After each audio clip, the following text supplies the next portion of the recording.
Langkah-langkah agar volteran awet, tidak gampang baret dan tidak gampang ngebul. Ini baru di volter nih.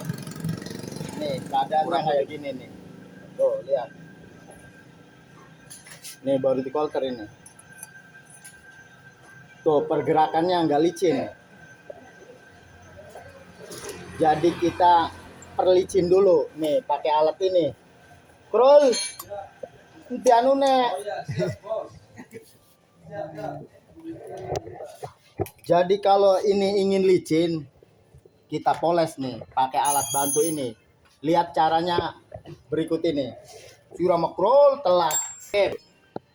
Secara garis besarnya saja agar volteran awet tidak cepat baret ada 4 langkah.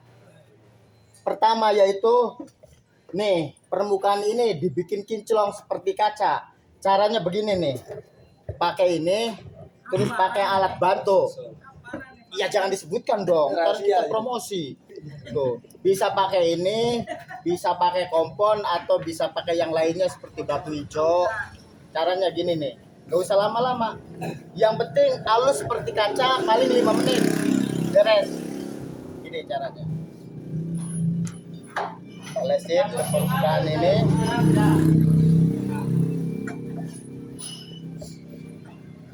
Dioles-oles. Ini dioles.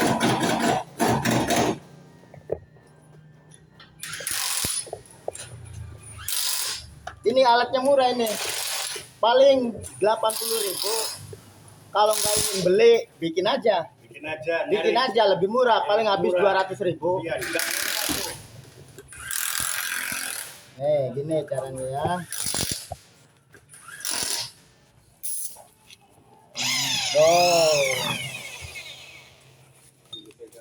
Bir. Gini, Bir.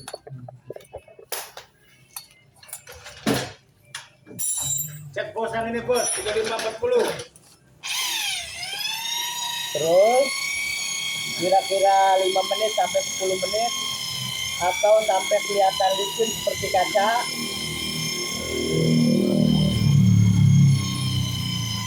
Ini langkah pertama agar volteran awet, minimal bisa sampai 3 tahun, itu minimal. Bisa sampai 4 tahun sampai 5 tahun. 10 tahun.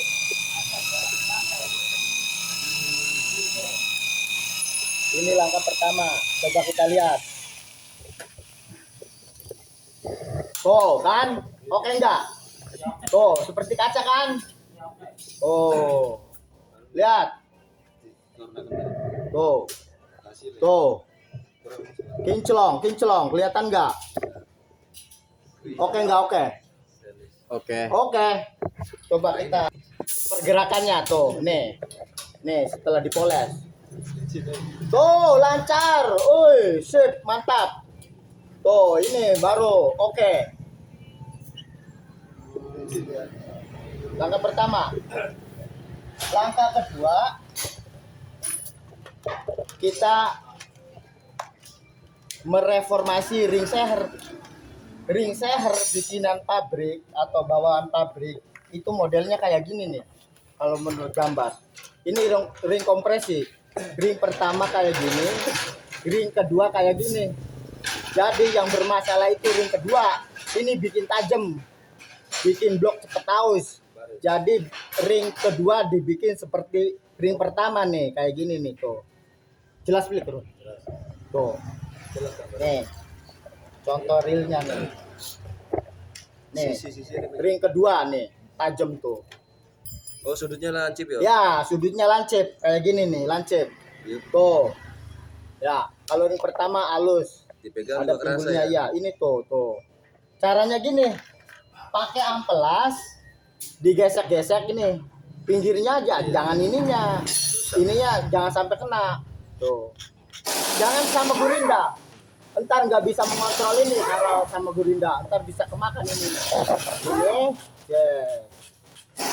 Oh, terus sampai muter,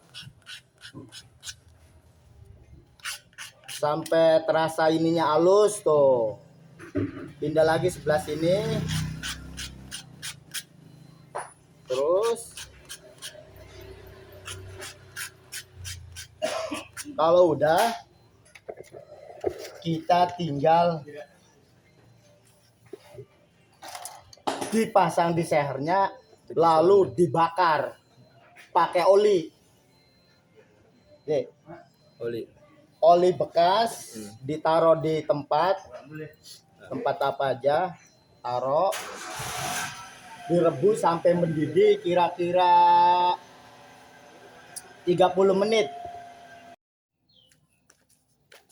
Cara pembakarannya begini nih. Ini oli, masukin sampai penuh. Ini oli, dikasih kain,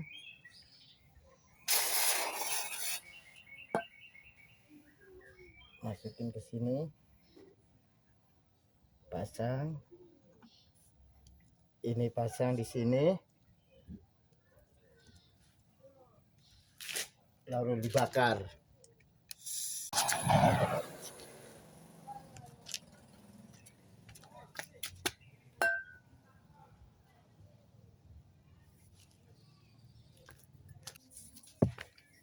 Ini guys sudah 10 menit tapi belum apa-apa, belum mendidih. Kita tambah lagi waktunya.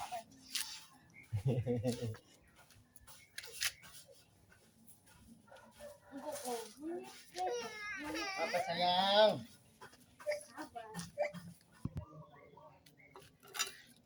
Cukup guys, ini 30 menit guys, cukup. Cara mematikannya begini nih.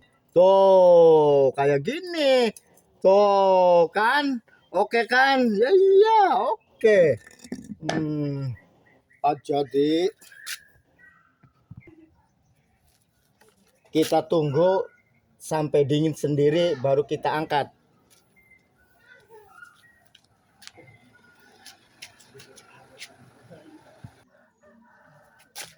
Nih guys, setelah kita dinginkan selama 20 menit. Dah. Tuh. Penampakan kuningan. Oke? Nah, setelah dibakar, ini hasilnya kayak gini. Tuh. Ini yang belum dibakar, ini yang udah dibakar tuh. Kalau yang asli bentuknya itu nggak jauh beda. Kalau yang imitasi pasti ketara banget yang belum dibakar sama yang sudah dibakar. Kalau ini asli tuh bentuknya nggak jauh beda, cuma agak kuning-kuning dikit. Itu baru dibakar sekitar 30 menit sama oli. Terus didinginkan 20 menit baru diangkat. Bisa jadi matang ini. Top. Langkah selanjutnya yaitu nih, agar koktelan awet. Jangan lupa ini mesti dikontrol. Silklet mesti pakai yang asli. Jangan pakai yang imitasi, yang asli aja murah. Ini cuma 10.000. Jangan pakai yang imitasi, bikin gagal pekerjaan. Terus kita lihat kletnya bagus enggak. Kita pegang. Kalau masih licin berarti bagus. Kalau nggak ada yang haus berarti bagus. Nih, kebetulan bosnya yang ini yang kecil masih bagus tuh, nggak goyang. Kalau bos yang bagus, kirinya gini, digoyang-goyang nggak goyang, ditarik ini bisa balik lagi. Tarik bisa balik lagi ke situ, berarti kemungkinan bosnya masih bagus. Kalau yang rusak kayak yang gitu ini nih, tuh oblak. Tuh digoyang-goyang oblak. Terus ini juga tuh udah bares. Ini mesti diganti kletnya sama bos kletnya. Nih, bos kletnya kayak gini nih. Tuh. Ntar ada cara pemasangannya, ntar pasang bos klet.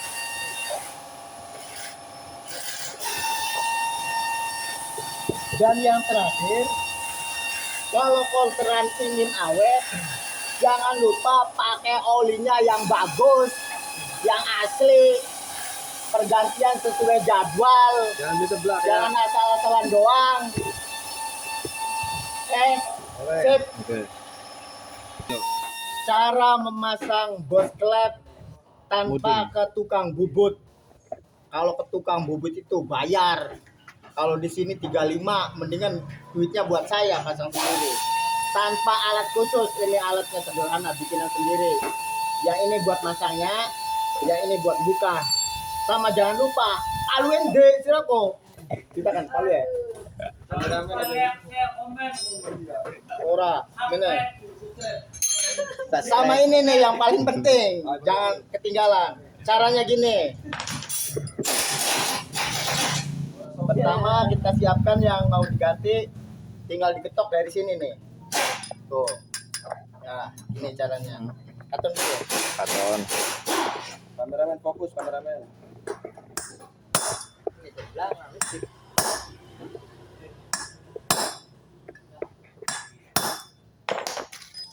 Yang kedua pakai ini nih.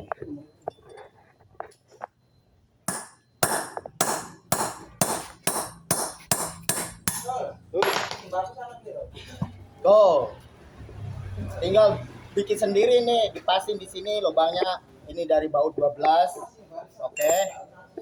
Nah, tutup. Kita bos lama dibuka, baru pemasangan bos baru.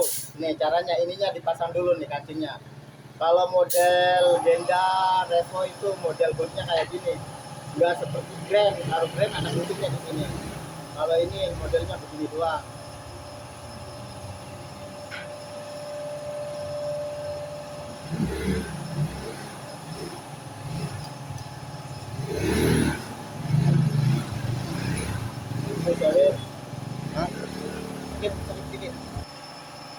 Tuh ringnya, kancingnya dipasang. Setelah dipasang, pasang bosnya pakai ini nih. Ini bikin dari pen, gampang, pen bekas Grand, pen 13. Tuh masukin ke sini, dipasin. Jangan lupa kasih oli. Kalau nggak oli ini gemuk stempet juga boleh, biar masuknya gampang. Tuh. Sini tinggal diketok. Tuh.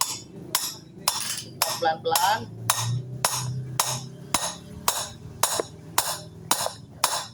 Sampai bunyi tek. Dah berarti mentok. Udah beres. Tinggal dicoba pakai klep baru. Nih, klep baru. Sip, mantap. Nggak goyang lagi. Wes.